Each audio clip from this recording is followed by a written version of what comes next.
I'd like to tell you about the strangest secret in the world. Some years ago, the late Nobel Prize-winning Dr. Albert Schweitzer was being interviewed in London, and a reporter asked him, "Doctor, what's wrong with men today?" And the great doctor was silent a moment, and then he said, "Men simply don't think." It's about this that I want to talk with you. We live today in a golden age. This is an era that man has looked forward to, dreamed of, and worked toward for thousands of years. But since it's here, we pretty well take it for granted. We in America are particularly fortunate to live in the richest land that ever existed on the face of the earth, a land of abundant opportunity for everyone. But do you know what happens? Well, let's take 100 men who start even at the age of 25. Do you have any idea what will happen to those men by the time they're 65? These 100 men who all start even at the age of 25 believe they're going to be successful. If you ask any one of these men if he wanted to be a success, he'd tell you he did. And you'd notice that he was eager toward life, that there was a certain sparkle to his eye, an erectness to his carriage, and life seemed like a pretty interesting adventure to him. But by the time they're 65, 1 will be rich. 4 will be financially independent. 5 will still be working. 54 will be broke. Now think a moment. Out of the 100, only 5 make the grade. Now why do so many fail? What has happened to the sparkle that was there when they were 25? What's become of the dreams, the hopes, the plans? And why is there such a large disparity between what these men intended to do and what they actually accomplished? When we say about 5% achieve success, we have to define success. And here's the best definition I've ever been able to find. Success is the progressive realization of a worthy ideal. If a man is working toward a predetermined goal and knows where he's going, that man is a success. If he's not doing that, he's a failure. Success is the progressive realization of a worthy ideal. Rollo May, the distinguished psychiatrist, wrote a wonderful book called Man's Search for Himself. And in this book he says, the opposite of courage in our society is not cowardice. It is conformity. And there you have the trouble today. It's conformity, people acting like everyone else without knowing why, without knowing where they're going. Now think of it. In America right now, there are over 18 million people 65 years of age and older. And most of them are broke. They're dependent on someone else for life's necessities. Now, we learn to read by the time we're 7. We learn to make a living by the time we're 25. Usually by that time, we're not only making a living, we're supporting a family. And yet by the time we're 65, we haven't learned how to become financially independent in the richest land that has ever been known. Why? We conform. And the trouble is that we're acting like the wrong percentage group, the 95 who don't succeed. Now, why do these people conform? Well, they really don't know. These people believe that their lives are shaped by circumstances, by things that happen to them, by exterior forces. They're outer-directed people. A survey was made one time that covered a lot of men, working men, and these men were asked, "Why do you work? Why do you get up in the morning?" 19 out of 20 had no idea. If you ask them, they'll say, well, everyone goes to work in the morning, and that's the reason they do it, because everyone else is doing it. Now let's get back to our definition of success. Who succeeds? The only person who succeeds is the person who is progressively realizing a worthy ideal. He's the person who says, I'm going to become this, and then begins to work toward that goal. I'll tell you who the successful people are. A success is the school teacher who's teaching school because that's what he or she wants to do. The success is the woman who's a wife and mother because she wanted to become a wife and mother and is doing a good job of it. The success is the man who runs the corner gas station because that was his dream. That's what he wanted to do. The success is the successful salesman who wants to become a top-notch salesman and grow and build with his organization. A success is anyone who is doing deliberately a predetermined job because that's what he decided to do deliberately. But only 1 out of 20 does that. That's why today there isn't really any competition unless we make it for ourselves. Instead of competing, all we have to do is create. You know, for 20 years, I looked for the key which would determine what would happen to a human being. Was there a key I wanted to know which would make the future a promise that we could foretell to a large extent? Was there a key that would guarantee a person's becoming successful if he only knew about it and knew how to use it? Well, there is such a key, and I've found it. Have you ever wondered why so many men work so hard and honestly without ever achieving anything in particular, and others don't seem to work hard and yet seem to get everything? They seem to have the magic touch. You've heard them say that about someone. Everything he touches turns to gold. And have you ever noticed that a man who becomes successful tends to continue to become successful? And on the other hand, have you noticed how a man who's a failure tends to continue to fail? Well, it's because of goals. Some of us have goals, some don't. People with goals succeed because they know where they're going. It's that simple. Think of a ship leaving a harbor, and think of it with the complete voyage mapped out and planned. The captain and crew know exactly where it's going and how long it'll take. It has a definite goal. Now, 9,999 times out of 10,000, it will get to where it started out to get. Now, let's take another ship, just like the first, only let's not put a crew on it or a captain at the helm. Let's give it no aiming point, no goal, no destination. We just start the engines and let it go. I think you'll agree with me that if it gets out of the harbor at all, it will either sink or wind up on some deserted beach, a derelict. It can't go anyplace because it has no destination and no guidance, and it's the same with a human being. Take the salesman, for example. There's no other person in the world today with the future of a good salesman. Selling is the world's highest paid profession, if we're good at it and if we know where we're going. Every company needs top-notch salesmen, and they reward those men. The sky's the limit for them. But how many can you find? Someone once said the human race is fixed, not to prevent the strong from winning, but to prevent the weak from losing.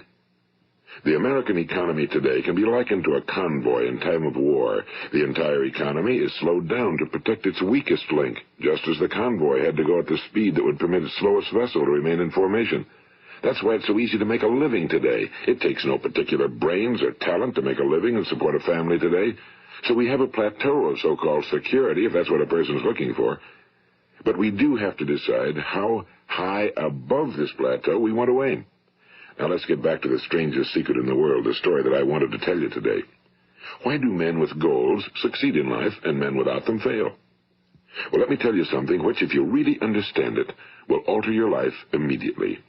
If you understand completely what I'm going to tell you from this moment on, your life will never be the same again.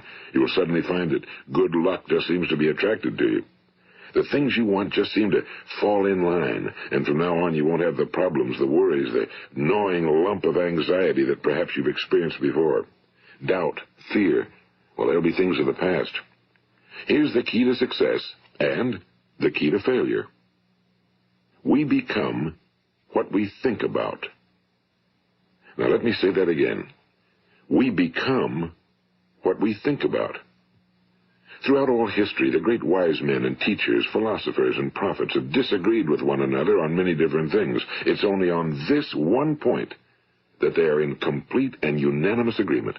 Listen to what Marcus Aurelius, the great Roman emperor, said. A man's life is what his thoughts make of it. Disraeli said this. Everything comes if a man will only wait. I've brought myself by long meditation to the conviction that a human being with a settled purpose must accomplish it, and that nothing can resist a will that will stake even existence for its fulfillment. Ralph Waldo Emerson said this, a man is what he thinks about all day long. William James said, the greatest discovery of my generation is that human beings can alter their lives by altering their attitudes of mind. And he also said, we need only in cold blood act as if the thing in question were real, and it will become infallibly real by growing into such a connection with our life that it will become real.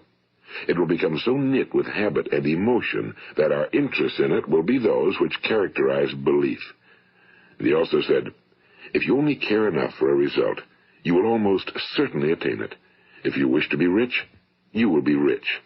If you wish to be learned, you will be learned.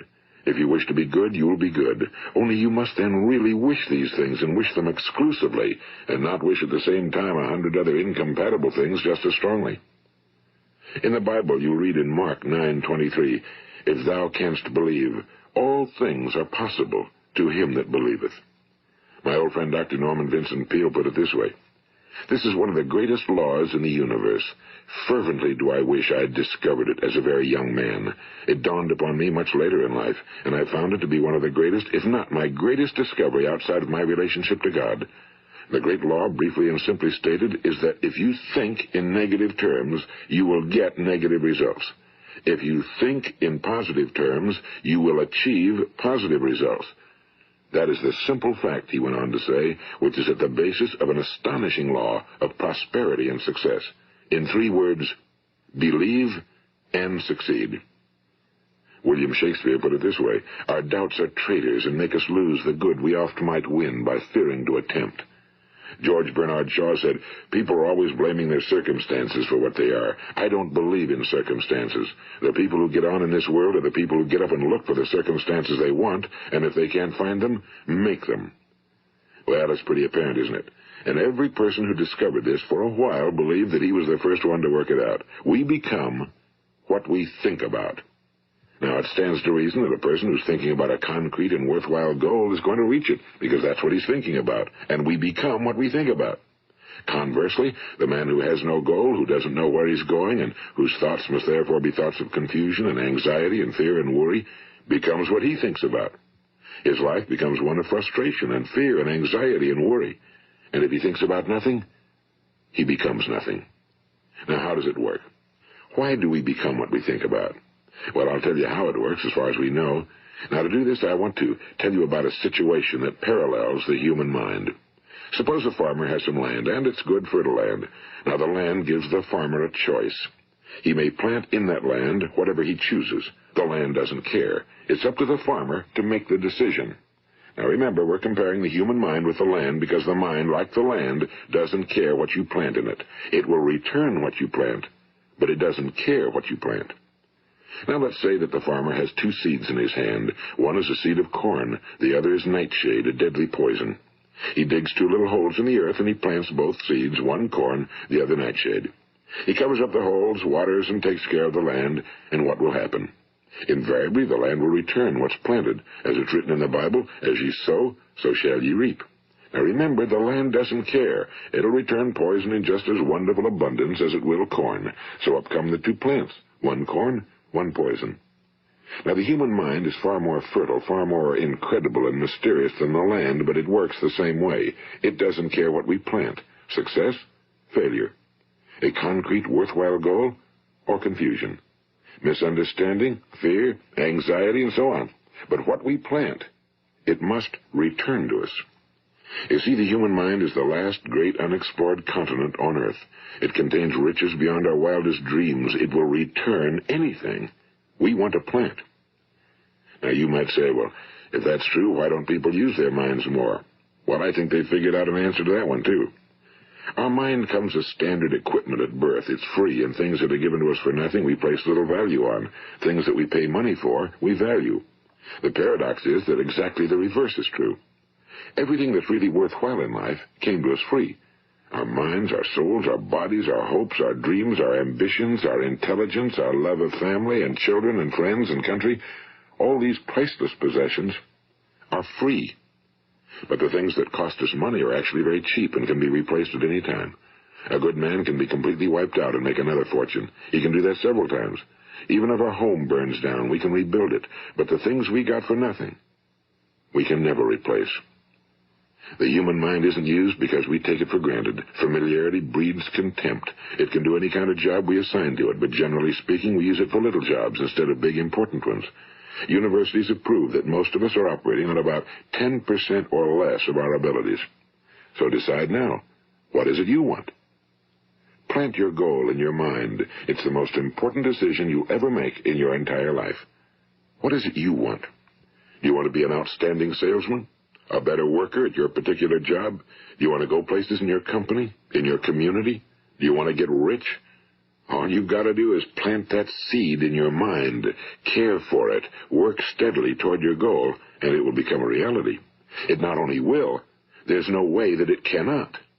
You see, that's a law, like the laws of Sir Isaac Newton, the laws of gravity. If you get on top of a building and jump off, you'll always go down. You'll never go up, and it's the same with all the other laws of nature. They always work. They're inflexible. Think about your goal in a relaxed, positive way. Picture yourself in your mind's eye as having already achieved this goal. See yourself doing the things you will be doing when you've reached your goal. Ours has been called the phenobarbital age, the age of ulcers and nervous breakdowns and tranquilizers. At a time when medical research has raised us to a new plateau of good health and longevity, far too many of us worry ourselves into an early grave trying to cope with things in our own little personal ways without learning a few great laws that will take care of everything for us. These things we bring on ourselves through our habitual way of thinking. Every one of us is the sum total of his own thoughts. He is where he is because that's exactly where he really wants to be, whether he'll admit that or not. Each of us must live off the fruit of his thoughts in the future, because what you think today and tomorrow, next month and next year, will mold your life and determine your future. You're guided by your mind. I remember one time I was driving through eastern Arizona, and I saw one of those giant earth-moving machines roaring along the road at about 35 miles an hour with what looked like 30 tons of dirt in it. A tremendous, incredible machine, and there was a little man perched way up on top with the wheel in his hands guiding it. And as I drove along, I was struck by the similarity of that machine to the human mind. Just suppose you're sitting at the controls of such a vast source of energy. Are you going to sit back and fold your arms and let it run itself into a ditch? Or are you going to keep both hands firmly on the wheel and control and direct this power to a specific, worthwhile purpose? It's up to you. You're in the driver's seat. You see, the very law that gives us success is a two-edged sword. We must control our thinking. The same rule that can lead a man to a life of success, wealth, happiness, and all the things he ever dreamed of for himself and his family. That very same law can lead him into the gutter. It's all in how he uses it, for good or for bad. This is the strangest secret in the world. Now, why do I say it's strange, and why do I call it a secret? Actually, it isn't a secret at all. It was first promulgated by some of the earliest wise men, and it appears again and again throughout the Bible, but very few people have learned it, understand it. That's why it's strange, and why for some equally strange reason it virtually remains a secret. I believe that you could go out and walk down the main street of your town and ask one man after another what the secret of success is, and you probably wouldn't run into one man in a month who could tell you. Now, this information is enormously valuable to us if we really understand it and apply it. It's valuable to us not only for our own lives, but the lives of those around us, our families, employees, associates, and friends. Life should be an exciting adventure. It should never be a bore. A man should live fully, be alive. He should be glad to get out of bed in the morning. He should be doing a job he likes to do because he does it well. One time I heard Grove Patterson, the great late editor-in-chief of the Toledo Daily Blade, make a speech, and as he concluded his speech, he said something I've never forgotten. He said, "My years in the newspaper business have convinced me of several things. Among them, that people are basically good, and that we came from someplace, and we're going someplace. So we should make our time here an exciting adventure. The architect of the universe didn't build a stairway leading nowhere." And the greatest teacher of all, the carpenter from the plains of Galilee, gave us the secret time and time again. As ye believe, so shall it be done unto you. I've explained the strangest secret in the world and how it works. Now, on this side, I want to explain how you can prove to yourself the enormous returns possible in your own life by putting this secret to a practical test. I want you to make a test that will last 30 days. It isn't going to be easy, but if you'll give it a good try, it will completely change your life for the better. Now, back in the 17th century, Sir Isaac Newton, the English mathematician and natural philosopher, gave us some natural laws of physics which apply as much to human beings as they do to the movement of bodies in the universe. And one of these laws is that for every action, there is an equal and opposite reaction. Simply stated, as it applies to you and me, it means we can achieve nothing without paying the price. The results of your 30-day experiment will be in direct proportion to the effort you put forth. To be a doctor, you must pay the price of long years of difficult study. To be successful in selling, and remember that each of us succeeds to the extent of his ability to sell. Selling our families on our ideas, selling education in schools, selling our children on the advantages of living the good and honest life, selling our associates and employees on the importance of being exceptional people. To, of course, the profession of selling itself. But to be successful in selling our way to the good life, we must be willing to pay the price. Now, what is that price? Well, it's many things. First, it's understanding emotionally, as well as intellectually, that we literally become what we think about, that we must control our thoughts if we're to control our lives. It's understanding fully that as ye sow, so shall ye reap. Second, it's cutting away all fetters from the mind and permitting it to soar as it was divinely designed to do. It's the realization that your limitations are self-imposed and that the opportunities for you today are enormous beyond belief. It's rising above narrow-minded pettiness and prejudice. And third, it's using all your courage to force yourself to think positively on your own problem, to set a definite and clearly defined goal for yourself, to let your marvelous mind think about your goal from all possible angles, to let your imagination speculate freely upon many different possible solutions, to refuse to believe that there are any circumstances sufficiently strong to defeat you in the accomplishment of your purpose, to act promptly and decisively when your course is clear, and to keep constantly aware of the fact that you are, at this moment, standing in the middle of your own acres of diamonds, as Russell Conwell used to point out. And fourth, save at least 10% of every dollar you earn. It's also remembering that no matter what your present job, it has enormous possibilities, if you're willing to pay the price. Now let's just go over the important points in the price each of us must pay to achieve the wonderful life that can be ours. It is, of course, worth any price. 1. You will become what you think about. 2. Remember the word imagination and let your mind begin to soar. 3. Courage. Concentrate on your goal every day. 4. Save 10% of what you earn. And 5. Action. Ideas are worthless unless we act on them. Now, I'll try to outline the 30-day test I want you to make. Keep in mind that you have nothing to lose by making this test and everything you could possibly want to gain. There are 2 things that may be said of everyone. Each of us wants something, and each of us is afraid of something. I want you to write on a card what it is you want more than anything else.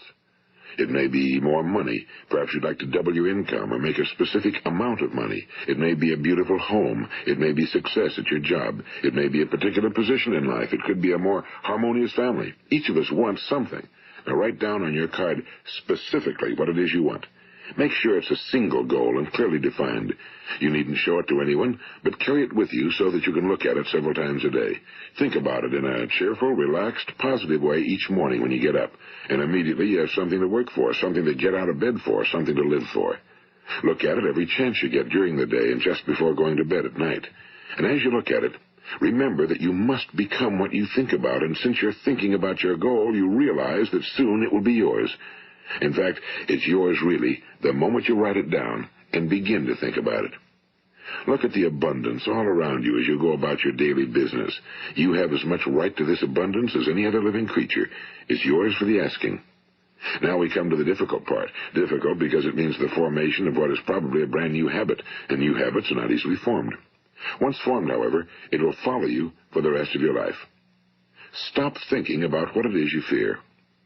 Each time a fearful or negative thought comes into your consciousness, replace it with a mental picture of your positive and worthwhile goal. And there will come times when you'll feel like giving up. It's easier for a human being to think negatively than positively. That's why only 5% are successful. You must begin now to place yourself in that group. For 30 days, you must take control of your mind. It will think about only what you permit it to think about. Each day for this 30-day test, do more than you have to do. In addition to maintaining a cheerful, positive outlook, give of yourself more than you've ever done before. Do this knowing that your returns in life must be in direct proportion to what you give. The moment you decide on a goal to work toward, you're immediately a successful person. You are then in that rare and successful category of people who know where they're going. Out of every 100 people, you belong to the top 5. Don't concern yourself too much with how you're going to achieve your goal. Leave that completely to a power greater than yourself. All you have to do is know where you're going. The answers will come to you of their own accord and at the right time. Remember these words from the Sermon on the Mount, and remember them well. Keep them constantly before you this month of your test. Ask, and it shall be given you. Seek, and ye shall find. Knock, and it shall be opened unto you. For every one that asketh receiveth, and he that seeketh findeth, and to him that knocketh it shall be opened. It's as marvelous and as simple as that. In fact, it's so simple that in our seemingly complicated world, it's difficult for an adult to understand that all he needs is a purpose and faith. For 30 days, do your very best. If you're a salesman, go at it as you've never done before, not in a hectic fashion, but with the calm, cheerful assurance that time well spent will give you the abundance in return you deserve and want. If you're a homemaker, devote your 30-day test to completely giving of yourself without thinking about receiving anything in return, and you'll be amazed at the difference it makes in your life. No matter what your job, do it as you've never done it before for 30 days. And if you've kept your goal before you every day, you'll wonder and marvel at this new life you've found. Dorothea Brand, the outstanding editor and writer, discovered it for herself and tells about it in her fine book, Wake Up and Live. Her entire philosophy is reduced to the words, act as though it were impossible to fail. She made her own test with sincerity and faith, and her entire life was changed to one of overwhelming success. Now, you make your test for 30 full days. Don't start your test until you've made up your mind to stick with it. You see, by being persistent, you're demonstrating faith. Persistence is simply another word for faith. If you didn't have faith, you'd never persist. If you should fail during your first 30 days, by that I mean suddenly find yourself overwhelmed by negative thoughts, you've got to start over again from that point and go 30 more days. Gradually, your new habit will form until you find yourself one of that wonderful minority to whom virtually nothing is impossible. And don't forget the card. It's vitally important as you begin this new way of living. On one side of the card, write your goal, whatever it may be. On the other side, write the words we've quoted from the Sermon on the Mount. Ask, and it shall be given you. Seek, and ye shall find.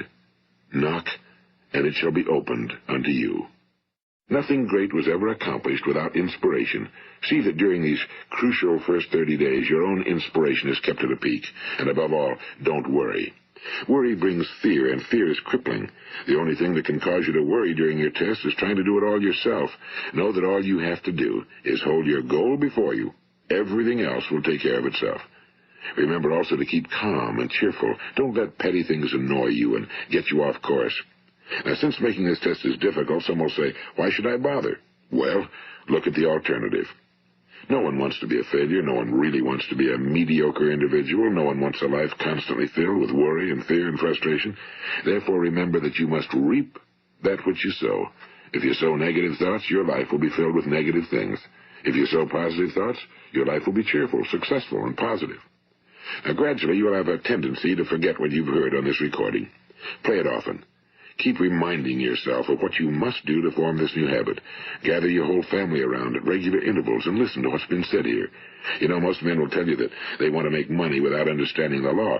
The only people who make money work in a mint. The rest of us must earn money. This is what causes those who keep looking for something for nothing or a free ride to fail in life. The only way to earn money is by providing people with services or products which are needed and useful.